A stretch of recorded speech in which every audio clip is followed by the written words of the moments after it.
Dear students, तो अभी हम लोग देखेंगे रेडियस या साइज, हम लोग उसको बोलते हैं। तो ये रेडियस या साइज ऑफ एटम क्या होता है? तो कोई भी एटम हो उसके न्यूक्लियस न्यूक्लियस और आउटर मोस्ट ऑर्बिट के जो बीच का डिस्टेंस होता है, इसको कहा जाता है साइज या रेडियस। एक्चुअली क्या है, अगर रेडियस बिगर होगा तो साइज भी बिगर होगा। तो रेडियस क्या है? तो न्यूक्लियस और आउटर मोस्ट ऑर्बिट के बीच का जो डिस्टेंस है उसको कहा जाता है रेडियस। अगर रेडियस बिगर होगा तो साइज भी बिगर होगा। अब है कि सिंगल एटम का रेडियस निकाला जा सकता है क्या? तो सिंगल एटम का रेडियस नहीं निकाला जा सकता है। तो इसके दो रीजन है। एक तो सिंगल एटम एग्जिस्ट नहीं करता है, इनर्ट गैस को अगर हटा दिया जाए तो जैसे सोडियम, तो सोडियम एक सिंगल एटम एग्जिस्ट नहीं करेगा, क्योंकि सोडियम किसी ना किसी एटम से कंपाउंड फॉर्म में रहेगा, कंबाइंडेड फॉर्म में रहेगा।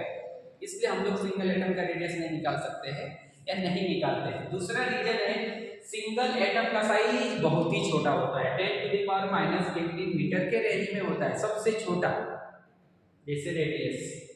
तो अभी ऐसे छोटे एटम का रेडियस कैसे कैलकुलेट करेंगे, डिफिकल्ट है।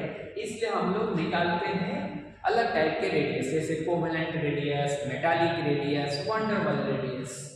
तो टाइप ऑफ रेडियस एक टाइप का होता है covalent radius, metallic radius, van der Waals radius. अब कोवेलेंट रेडियस किसके लिए निकालते हैं? तो कोवेलेंट रेडियस दो तरीके से हम लोग दो टाइप के एटम के लिए निकालते हैं। एक तो सिंगल कोवेलेंट बॉन्ड बनाने वाला सिमिलर एटम के बीच में हो, यानी इसको बोलते हैं होमो एटॉमिक कोवेलेंट बॉन्ड। एक इसके बीच में रहता है H2Cl2Br2I2। इस टाइप के एटम, यानी ऐसे एटम सिमिलर एटम होना चाहिए और उनके बीच में सिंगल कोवेलेंट बॉन्ड बनना चाहिए। उसके लिए हम लोग निकालते हैं कोवेलेंट रेडियस। या दो अलग अलग एटम भी हो सकता है, जैसे HCl, HBr, HI, HF, ये हेटेरो एटॉमिक कोवेलेंट बॉन्ड बोलते हैं। इनके बीच में भी निकाला जाता है। हम फिर से डिस्कस करेंगे, पहले कोवेलेंट होमो एटॉमिक कोवेलेंट बॉन्ड के बारे में देख लेते हैं। तो ये किसके लिए है? H2Cl2Br2I2, सिंगल कोवेलेंट बॉन्ड होगा तभी आप देख सकते हैं। जैसे O2N2, इसका आप लोग नहीं स्टडी करते हैं, नहीं निकाल सकते हैं। तो सिंगल कोवेलेंट बॉन्ड होता है। तो दो एटम हमने यहाँ पे कंसीडर किया है, जैसे HH बॉन्ड है, यहाँ पे HH बॉन्ड है, तो दो एटम हमने कंसीडर किया है। कोई बोलेगा आपने ऐसा एक दूसरे को ओवरलैप करा के क्यों रखा है? क्योंकि कोवेलेंट बॉन्ड कैसे बनता है? Overlapping of atomic orbital. जब एटम का एटॉमिक ऑर्बिट ओवरलैप होता है, जैसे एक एटम का ऑर्बिटल है दूसरे का, ऐसे बॉन्ड थोड़े बनेगा, ये ऐसे आते बॉन्ड बनता है ऐसा, ये बॉन्ड है।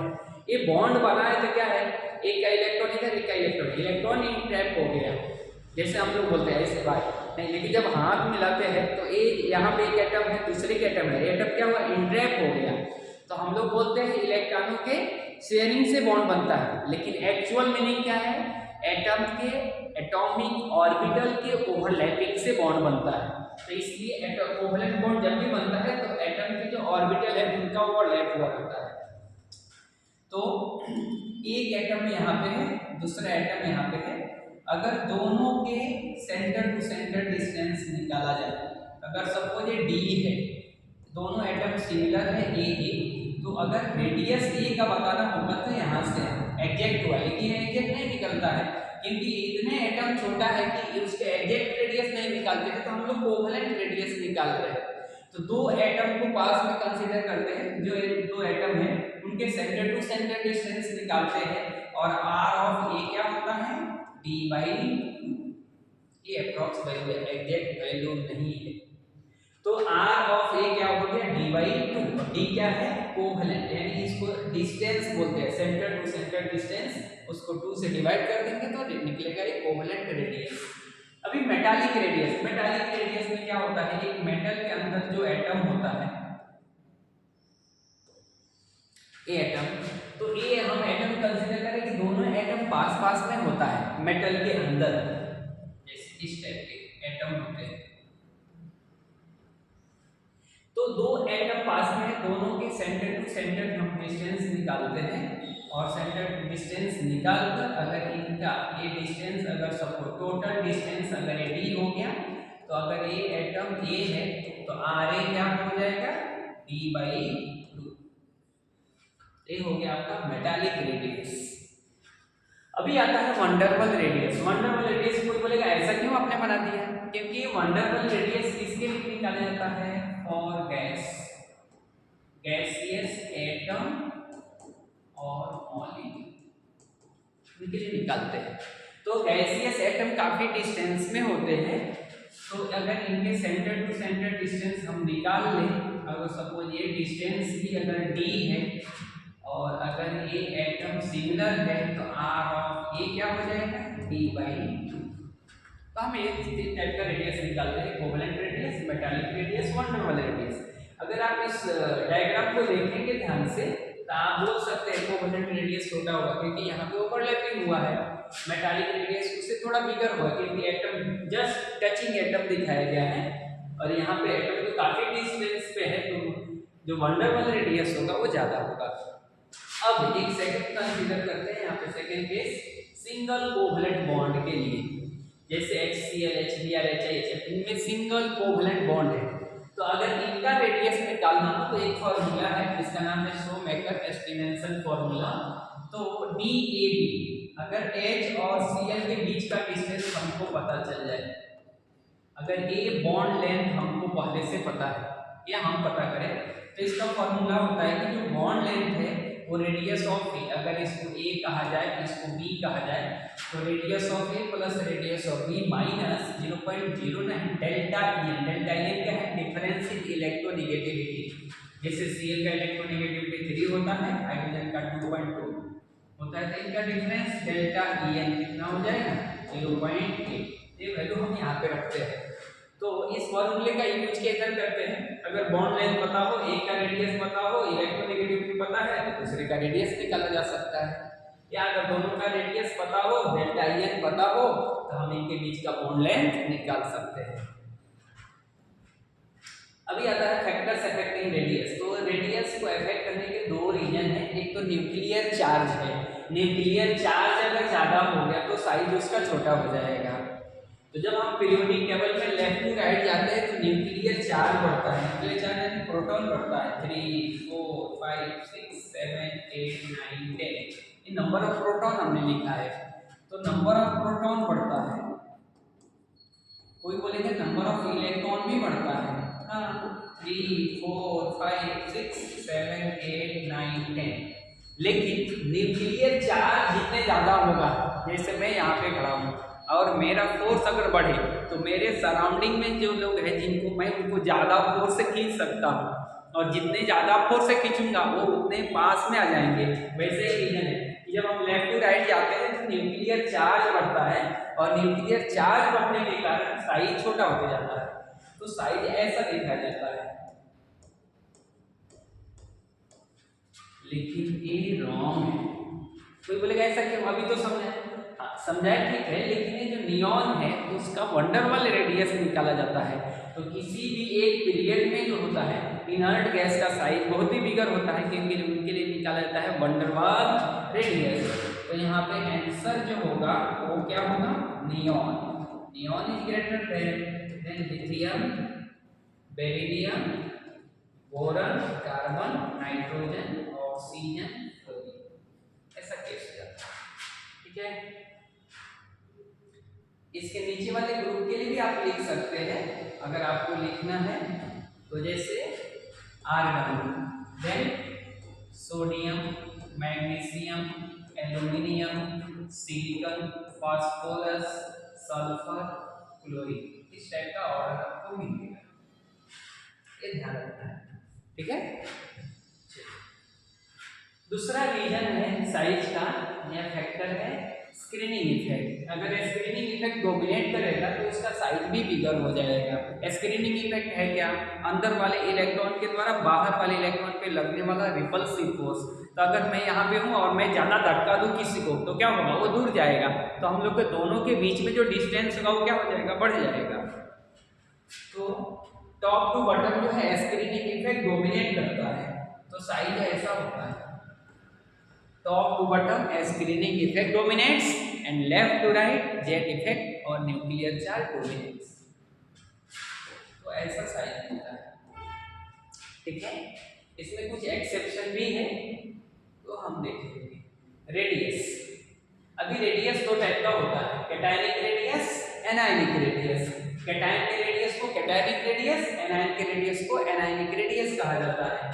तो cations are smaller than its parent atom या their parents atom, smaller than their parents atom.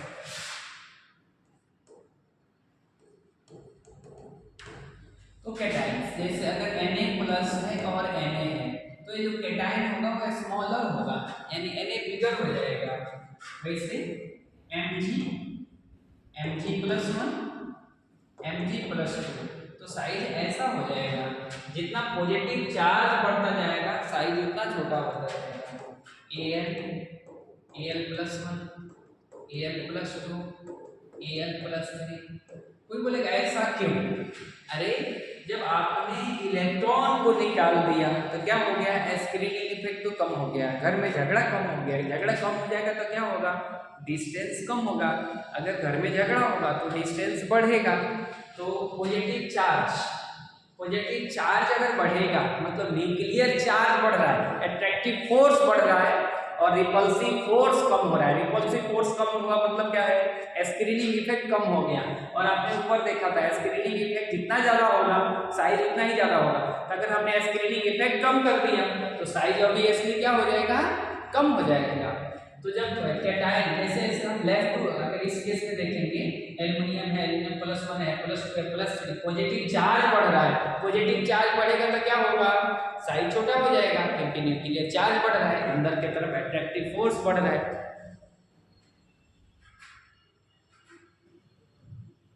और अगर आप एग्जांपल देखिए, अगर हम Mn को देख लेते हैं, Mn+1 Mn+2 +3 +4 +5 +6 +7, तो साइज का क्या हो जाएगा, जितना पॉजिटिव चार्ज बढ़ेगा साइज उतना ही छोटा होते जाएगा, ये ध्यान रखना है। अब radius of anion, anions are larger than their parent atom. जो भी एनायन होता है अपने पेरेंट एटम से हमेशा बिगर होता है, यानी क्लोरीन हो और क्लोरीन माइनस, तो क्लोरीन माइनस बिगर हो जाएगा।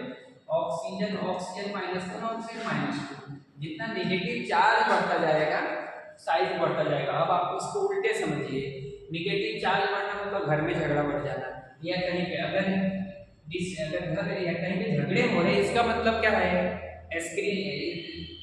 स्क्रीनिंग इफेक्ट डोमिनेट हो गया, या दो लोग में अगर झगड़े होगा तो डिस्टेंस बढ़ जाएगा, तो साइज भी उनका बिगर हो जाएगा। इस केस में नाइट्रोजन -1 नाइट्रोजन -2 नाइट्रोजन -3, तो ऐसा साइज मिलता है, ठीक है। अभी हम साइज ऑफ आइसो इलेक्ट्रॉनिक को डिस्कस करेंगे। आइसो इलेक्ट्रॉनिक, आपको तो आइसो इलेक्ट्रॉनिक पता है। आइसो इलेक्ट्रॉनिक का मतलब सेम नंबर ऑफ इलेक्ट्रॉन। तो मैंने यहाँ पे जो एग्जांपल लिखा है वो आइसो इलेक्ट्रॉनिक है। जैसे कार्बन का एटॉमिक नंबर 6 होता है, 4 इलेक्ट्रॉन गेन किया है, यानी 10 इलेक्ट्रॉन हो गए। नाइट्रोजन का 7 होता है, 3 इलेक्ट्रॉन गेन किया है, 10 इलेक्ट्रॉन, तो इसमें सब में 10 इलेक्ट्रॉन। सिलिकॉन का 14 होता है, 4 लूज किया है तो 10 इलेक्ट्रॉन, ऐसा हो गया। तो आइसो इलेक्ट्रॉनिक के केस में नेगेटिव चार्ज जितना ही ज़्यादा होगा साइज उनका बिगर हो जाएगा, और पॉजिटिव चार्ज जितना ज़्यादा होगा साइज उनका उतना ही छोटा हो जाएगा। तो नेगेटिव चार्ज को आप ध्यान रखें, नेगेटिव चार्ज जितना ही ज़्यादा होगा उनका साइज बिगर होगा, पॉजिटिव चार्ज ज़्यादा होगा तो साइज छोटा हो जाएगा।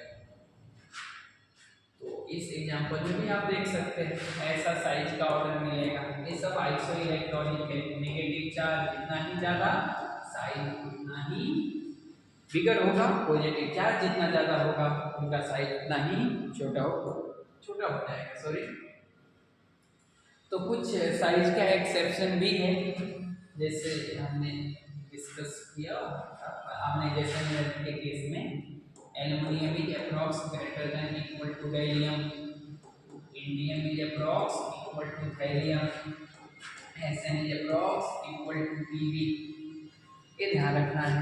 इसके अलावा 3D के अंदर scandium, titanium, vanadium, chromium, manganese, iron, cobalt, nickel, copper, zinc, ये किसी भी डी का है, किसी भी लेंथेनाइड सॉरी किसी भी ट्रांजिशन एलिमेंट की कहानी है कि जब हम लेफ्ट टू राइट जाएंगे यहाँ पे तो साइज छोटा होता जाएगा, लेकिन फेरस, कोबाल्ट, निकेल ये तीनों का साइज अप्रॉक्स सिमिलर होता है और इनमें ऐसा साइज होता है।